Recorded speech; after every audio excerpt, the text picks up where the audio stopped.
ગીર સોમનાથથી મહત્વપૂર્ણ સમાચાર. ઉનાના સોનારી ગામ નજીક છકડો રિક્ષા પલટી મારતા ગંભીર અકસ્માત સર્જાયો.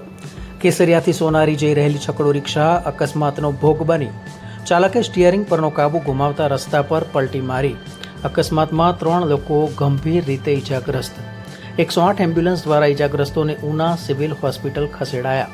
ગંભીર હાલતના ઇજાગ્રસ્તોને વધુ સારવાર માટે રિફર કરવામાં આવ્યા. પોલીસ દ્વારા અકસ્માત મામલે વધુ તપાસ હાથ ધરાઈ.